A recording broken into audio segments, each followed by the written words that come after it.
Now once we've created these selections, we really want to have a way that we can recall these selections. We've got an area right here. This is my selection. Now if I want to be able to reuse a selection, easy way to do that is to go in and save the selection. Now this is different than saving the document.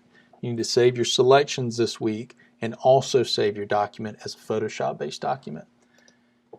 Once we have created the selection that we want, we can go to Select, Save Selection. We're going to give it a name.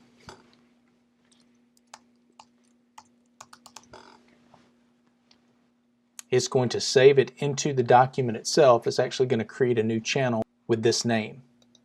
And I can save that, and if I were to deselect that selection, close my document, open it up a week later or whenever I need to use it again, I can open my document up, select, load selection,